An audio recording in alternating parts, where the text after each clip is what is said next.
Welcome back, everyone. This is Adam with Nostalgic Adam, and today we have an unboxing and review of the new Remnant Stormtrooper from Star Wars The Black Series and The Mandalorian. The Remnant Stormtrooper was released as part of the Mando Mondays, which started in October.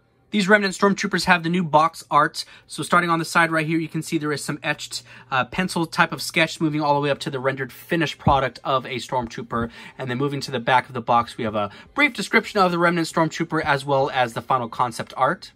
Looking good in the packaging, these Remnant Stormtroopers have the updated Stormtrooper sculpt and mold to them, so they should be no different than the new ones that we have seen. Again, the difference is going to be that stained yellow, dirty armor throughout, and as well as the scuffs and scrapes throughout. You can't really tell on camera here, but we'll get a close-up later. The actual lens covers of the Stormtrooper helmets is actually going to be like a green type of color to them, but we'll get a good look at that in a minute. Here is the Remnant Stormtrooper out of the packaging, and he looks freaking awesome. My initial thoughts is I love it so far. Looks super screen accurate for the most part. These are a Target exclusive and can be found only at Target. They are $19.99 each and street dated until November 29th. I ended up finding like 8 of these at my local Target out here in California, but they wouldn't let me buy any of them because they were screen locked on the register. But I ended up finding a seller on OfferUp who had a few of these. I don't know how they got them, but I made a deal with them and I got a pretty good price in my opinion. So I got this a little bit early. I wanted to really secure this Stormtrooper because I know on release day it's going to be pretty hard to find these.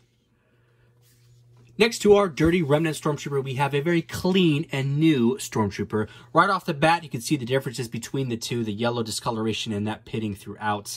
Moving to the back of these Stormtroopers, the Remnant Stormtrooper is actually lacking that chipped, dark, weathering throughout. I would have liked to have seen some of that throughout the back of this Remnant Stormtrooper. They did include some of that discoloration and yellowing throughout, so that's great that they did add that there. But I would have liked to have seen some of that pitting and all that scratched off armoring throughout. Maybe it was one of those things, they're on Tatooine and, they're getting hit with like dust storms all over the place. And so it's just hitting the front of their armor as opposed to their back. Who knows? But I would have liked to have seen a little bit of that pitting and weathering on the back. The articulation on these Remnant Stormtroopers should be no different than the actual updated Stormtroopers that we have. Moving to the underside of the helmet, it looks like we do have Temuera Morrison's empty head sculpt under there, and it seems to be sitting in there pretty well. It doesn't look wonky like off to the side, so I have an actually pretty good sculpt on this one. So starting off with the legs of the actual Remnant Stormtrooper, we have external and we have internal rotation, just like what we've seen. Again, this should be the exact same standard that we've seen with our actual updated Stormtroopers. Okay, leg kicks moving out, and then we have joints at the knees bending down. We get a little bit more of a 90 degrees, just slightly more than 90 degrees, which looks great. Moving that forward, we actually have rotation around the actual knee itself, so that's great. We have a lot of added articulation and characteristics there.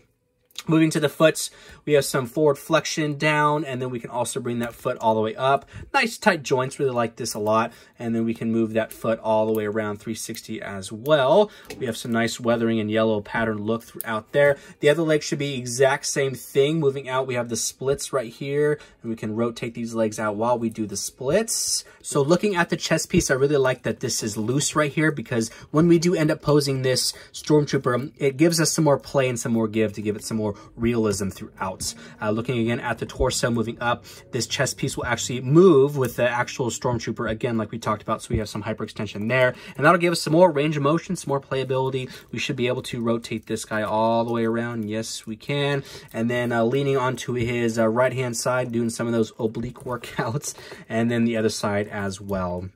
Looking into the arms, which is probably my favorite part of the articulation on this Stormtrooper, and on this Stormtrooper line, is we have butterfly articulation. So you can see that right there. Just what we've had, again, in our previous ones. We can bring the butterflies rotating back. So he's doing a good old stretch backwards this way. And then we can butterfly them forward as well. Now, if you look right here, let me zoom in.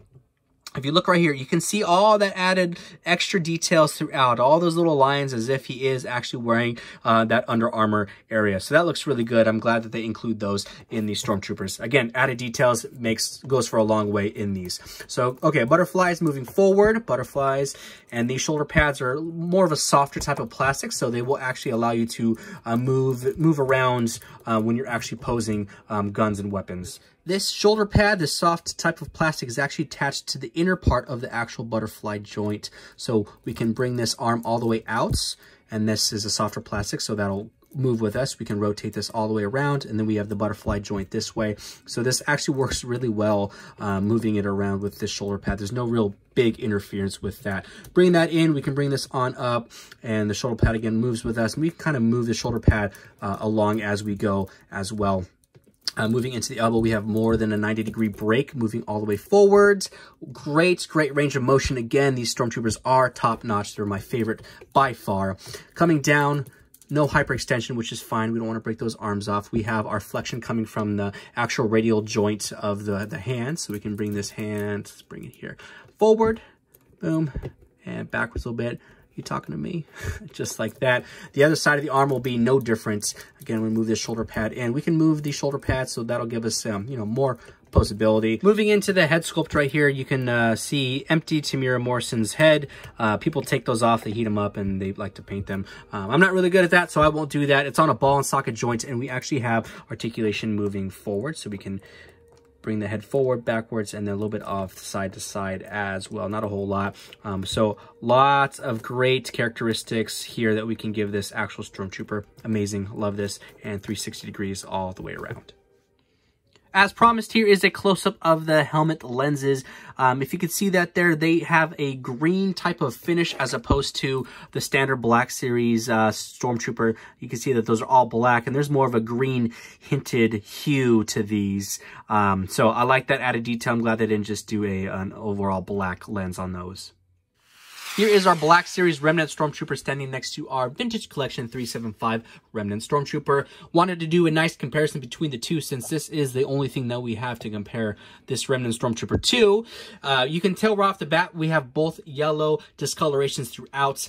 The Remnant 6-inch figure has more of that faded white armoring first, and then the yellow comes over it, and then the actual pitting on the armor, as opposed to this looks like the Vintage Collection was more of just an all-white Stormtrooper, and then they just put the yellowing throughout. So it has a lot more details on there, and in my opinion looks more accurate because they made the armor look faded to begin with and not super shiny and bright. It looks really dull, and then they put the yellow weathering and then the pitting on top. Here is the Sand Trooper standing next to the Remnant Stormtrooper. Obvious differences throughout with the sculpt and the mold. Sand Trooper doesn't have quite as much weathering. Again, this is an older Black Series figure as opposed to the newer one. We'll take the Sand Trooper out. Let's put in our buddy, the Mandalorian there, standing next to the Remnant Stormtrooper. 6-inch figures. These look really good together. Super stoked to take some photography with them. Last but not least, we have the Child 1/12 scale Black Series figure standing next to the Remnant Stormtrooper. They look great together side by side. Very happy to have them, so now I can actually do some awesome photography with them. All right, everyone, that wraps up my review and unboxing of the new Black Series, the Remnant Stormtrooper made by Hasbro. My overall thoughts on this figure is, again, I absolutely love it. The more Stormtroopers and the more troopers in general I can get, the better. Those are definitely my favorites. My only gripes on this figure is going to be on the back side of this. I wish there was a little bit more weathering and attention to detail. Yes, there is some yellowing throughout, but I would have liked to have seen a little bit more thoroughness on the rest of the figure, as well as that black weathered pitting and scrapes throughout. Again, don't know if that's supposed to be only on the front of the armor. You know, if they're on the desert planet or whatever, Tatooine, and they're being hit with sandstorms and that's scraping off the front of their armor. Not sure if it's supposed to be like that, but I would have liked to have seen a little bit more weathering there. Other than that, that's my only gripe, and I think it's a win overall. These, again, are street dated for November 29th, which is a Sunday, at Target and Targets only, so be on the lookout for that.